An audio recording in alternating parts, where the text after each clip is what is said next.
One of these trees does the equivalent of 20 air conditioners running all day. And this zigzag dome is a 1,000-year-old desert fridge. This ancient technology beats modern engineering, designed to defy summer temperatures that are so sophisticated they can withstand earthquakes and even repel mosquitoes and flies, all without electricity, toxic chemicals, or machines. We're here at one of the most important fortified citadels in all of North Africa. It was considered the New York of ancient times. Not only was this place a highly secure fortress town where expensive goods passed through, it was also an engineering marvel. For thousands of years, these streets haven't changed. The same spices, the same scents, and the same fabrics are still being sold here today. Sousse was a powerhouse of the Mediterranean for over 2 millennia as a vital maritime gateway on the Silk Route, serving as a strategic Mediterranean bridge that linked the riches of the East and Africa to the heart of Europe. Today, this vibrant Medina is still in use. There are countless shops, restaurants, and thousands of homes. Over 12,000 people still live within these 9th century walls, an area covering less than 1/3 of a square kilometre. That's actually incredibly dense. To get a better look at what that looks like from above, we'll have to climb the Ribat. This impressive 8th century fortress features an ingenious hydraulic design that we'll explore later. But first, let's check out the aerial view of the city by climbing up this extremely narrow tower. The population density here is equivalent to 40,000 people per square kilometre, significantly more crowded than the island of Manhattan, which averages around 28,000. From here, you can see the buildings are only 2 to 3 stories high, yet packed incredibly close together. This cityscape is a climate control engine. This isn't accidental, it's an intentional part of the design. By minimizing the space between walls, the city creates deep, narrow shadows that act as a natural cooling system. But to observe the physics of this design, we must walk through the vaulted streets of the Medina, where every arch and every stone highlights an ingenious mastery of thermodynamics that solves the problem of the scorching North African sun. Vaulted tunnels like these were built to add extra space, but they were also built to utilize an ingenious cooling system. You can actually feel the temperature difference and the wind velocity increase as you walk through these tunnels. As we move deeper into the Medina's interior, the drop in temperature is unmistakable, because here the vaults enclose the street entirely, channeling a cooling breeze while performing 2 critical roles at once. The openings in the vaults above me are made to encourage air circulation. Functioning as thermal chimneys, these vaults draw heat toward the apex, while the curvature acts as a natural funnel that accelerates the air into a constant cooling breeze. Yet this geometry is equally structural, providing the seismic integrity required to withstand the region's tremors. Which explains the abundant use of arches, because when the earth shakes, these ancient structures can bend without breaking. This is why they have survived earthquakes for over 1,000 years. Although this might seem counterintuitive, it actually just goes to show how advanced the people were here at that time. But within the Medina walls, there is one building that truly stands out, dating back 1,200 years. This spectacular shaped dome behind me is one of a kind for this region in North Africa. But it wasn't made to look nice, it was actually built for a very specific engineering and economic purpose. This zigzag dome is part of an ancient desert fridge, is the apex of specialized architectural engineering. We'll uncover its secret shortly. But first, we must find the master blueprint for cooling a city as dense as this. Without a single park or open square, it relies on an invisible breath far more powerful. Because in this city, gardens are hidden away, and fascinating new research is starting to reveal why. At the highest point of the Medina is the huge Kasbah of Sousse, a military garrison built in 844 AD. The Kasbah's garden is a masterclass in Andalusian Arabic design. This wasn't a public park, it was a private sanctuary where every plant served a purpose either for medicine, food, or fragrance. But they also served as a biological shield. Scientific research on courtyards in hot, arid regions has found that strategic tree coverage can reduce the mean radiant temperature by a staggering 31 degrees Celsius. That's the drop in radiant heat, the searing energy you feel baking your skin as it bounces off the stone. In the garden of the Casbah, it's noticeably cooler under the shade of these palm trees. While the citizens couldn't use this garden, they developed their own miniature versions, and new research is uncovering that smaller is actually far superior.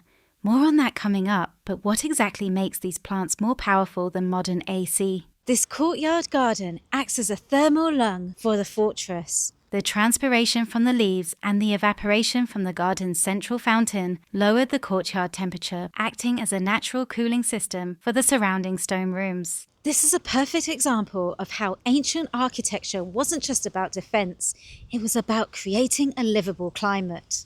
This is a principle still used in courtyards here today.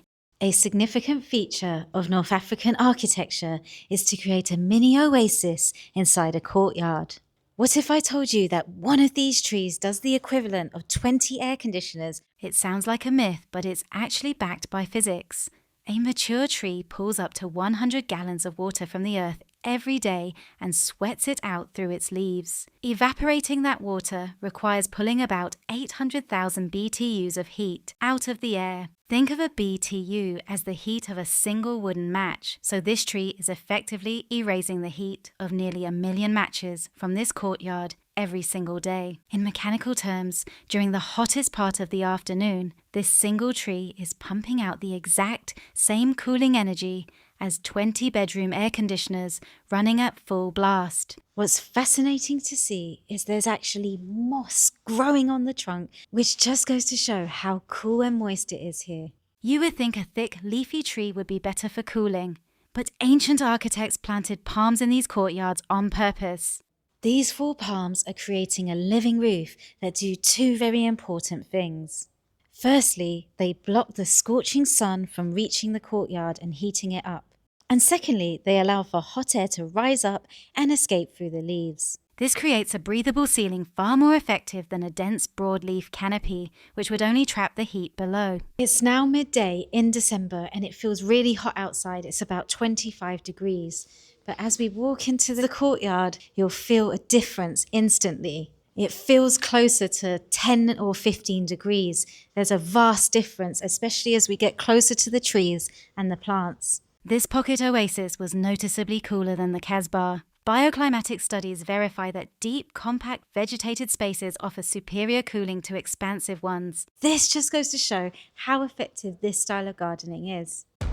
But the network isn't complete without one final invisible ingredient, a way the architecture actually sculpts the air itself. To find out how this works, we're traveling north to a medina with a completely different energy, defined by its iconic blue and white. More on that in a moment. But first, there was something else the Medina's fortresses did that was also ingenious. You might be surprised to hear that both the Ribat and the Casbah act as sophisticated stone funnels designed to harvest every drop of life-saving rainwater for the city below. What's interesting is this entire fortress collects rainwater and it all gets funneled into the central pit down there.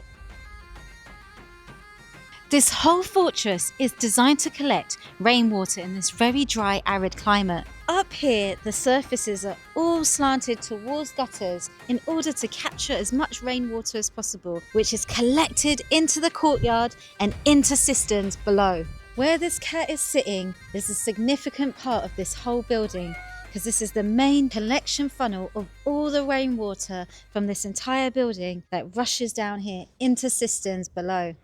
Not only was this a highly secure fortress town, it's also where expensive goods passed through during the silk trade. But hidden within these ramparts lies an architectural masterpiece, a 1,200-year-old technology that we are only just beginning to decode. We're heading inside to investigate how it's able to keep sensitive goods cool, like an ancient fridge. But beyond the cooling technology, these massive fortifications were also built to stop invaders from stealing the most precious cargo and trade secrets of the era. And in the modern world, our most valuable assets require a different kind of strength. Today, protecting your own digital secrets is just as vital. That's why I use NordVPN. While I'm traveling to film these ancient sites, NordVPN keeps my digital footprint secure, with top-tier encryption. One of my favourite features is to virtually change location to over 111 countries, so I can stay up to date with news and archives as if I was back in Europe. In my current location in Mexico, the BBC iPlayer is region locked, but by using NordVPN, I can change my location to the UK instantly and watch historical footage on the iPlayer. Plus, their Threat Protection Pro acts like a defensive wall for my devices, blocking malicious sites, trackers and intrusive apps before they even load. You can even protect up to 10 devices on a single account. Go to NordVPN/Leaf of Life to get a huge discount on their 2-year plan with 4 extra months free. It's completely risk-free with their 30-day money-back guarantee, so you can get a full refund in the first month if it's not for you. Now it's time to visit the Zigzag Dome, the desert fridge that protected the precious materials brought here on the Silk Route. This spectacular shaped dome behind me is one of a kind for this region in North Africa. But it wasn't made just to look nice. Dome buildings are known for their thermodynamics, but unlike smooth surface domes, this zigzag dome can actually add 5 degrees Celsius of coolness. But how does it work? We headed inside for a closer look, only to find that the heart of this technology isn't at eye level, it's below ground. Now we're inside the dome, about 12 feet below street level. Sinking the structure below ground utilizes the Earth's natural thermal mass to provide constant insulation, maintaining a stable temperature significantly lower than the ambient desert air. But while the ground provides the cold storage, the real innovation happens above. The deeper secret to its cooling mastery is the dome's complex geometry. While a smooth dome is fully exposed to the sun, this zigzag design is engineered to hide in its own shadow. Even at the height of noon, when the sun is at its most punishing, the deep valleys of this pattern are cast in the shadow of their own ridges. This prevents the sun's rays from ever touching the majority of the masonry, keeping the stone's core temperature low. It's essentially an ancient fridge that uses geometry instead of electricity to outrun the desert heat. But if temperature control was the only priority, why not simply build a flat, underground chamber? The answer lies in how these curves allow the building to breathe. This geometry draws heat toward the apex, keeping the air in constant motion, unlike a flat roof that traps moisture and mold. The engineering here is staggering. These internal ribs turn the dome into a high-speed heat exchanger. By folding the limestone, the architects expanded the surface area to pull warmth from the air faster. These grooves break up stagnation, scrubbing the heat against the cool stone, keeping the internal air fresh and dry to protect delicate cargo from humidity. Sousse was one of the busiest ports on the Silk Road, and expensive goods like silk, spices and dyes needed to be stored in a cool environment like this. To see the next evolution of this design, we travelled up the coast to the white and blue Medina of Hammamet. Here, the architecture goes a step further, refining the airflow mastery of Sousse and revealing how its iconic colour scheme serves a hidden, functional purpose. I'm standing in front of one of the best preserved fortified citadels in the whole of the Mediterranean. And we've come to find out how the whole city is designed to be a giant air conditioning system, and to learn how they're using an ancient technique that repels flies and mosquitoes.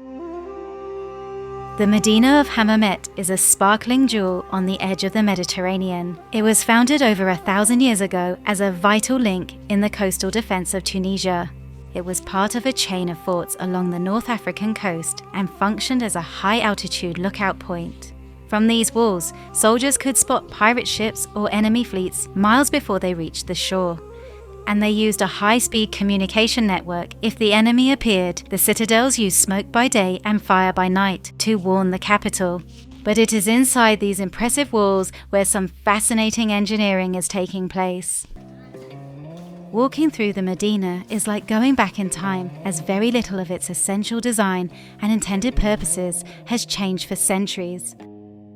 This is how people lived throughout the North African coast for a very long time, and although they may appear to be a bit chaotic and confusing, these intricate passages were intentionally planned as part of a highly sophisticated system for a range of very effective engineering purposes. The word Medina literally means city in Arabic, but today it refers to these ancient maze-like urban centres.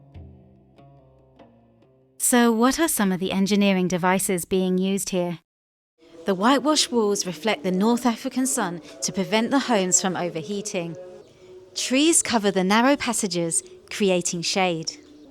And one of the most brilliant aspects of this ancient Medina is how it uses physics to create a giant air conditioning system. The Medinas are settlements designed specifically to lower temperatures, and it's all without using electricity. As the sun heats the air at the rooftops, it rises, creating a natural vacuum below. This thermal siphon constantly sucks cool, fresh air from the deep shadows of the alleys into the streets. It's a self-moving cycle that ensures the heart of the city stays breezy even when the desert air is still.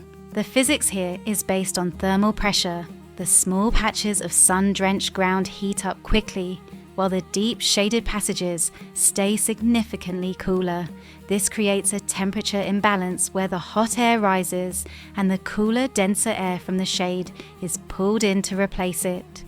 Essentially, hot air rises out of the top like a chimney, pulling cool air from the shadows through the streets. It's a natural vacuum that creates its own breeze. But the Medina's design also uses its coastal location and enhances the power of the wind and the sea. Think of the Medina as a series of funnels. When the wide sea breeze is forced into these narrow, tall alleys, it has to compress and speed up. This bottleneck effect turbocharges the air, turning a lazy breeze outside into a refreshing wind inside. It's a three-part masterpiece of ancient engineering. The chimney effect pulls the air up. The funnel effect speeds the air up, while the stone walls keeps the heat out, using no electricity, just pure physics. Together, these three forces, suction, speed, and storage, turn the entire Medina into a living, breathing organism that defies the North African sun. But how did the ancient people of Tunisia famously repel flies and mosquitoes? This is Tunisia's famous blue and white colour scheme, which can be seen on buildings throughout the country. But although it's visually striking, it also serves another, far more practical purpose. This blue and white scheme has been used for centuries for practical and spiritual reasons. The whitewash, made from lime, was a historic disinfectant.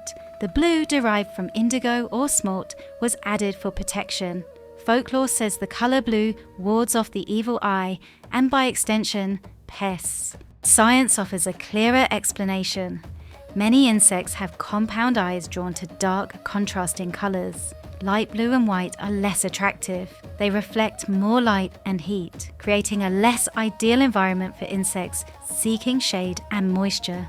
The theory is simple. Many flying insects avoid bright, reflective surfaces. It's thought they're less attracted to light blue and white because these colours mimic the sky or water. So insects don't typically lay eggs or rest there, whereas dark colours, in contrast, can mimic animal hosts or damp soil. But as well as that, historically, the blue paint was made with copper sulfate, which is a natural fungicide and pesticide, so the mineral content in the blue paint also kept the insects at bay. In the next episodes, we are heading into the Sahara Desert to discover more ancient architectural cooling methods and continue our quest to uncover the world of Margot, the father of agriculture who greened the Sahara Desert 2,000 years ago. This 6-part series is built on a decade of investigation. Access that research in our new book, Margot, the Father of Agriculture, and find our free field guides via the link in the description.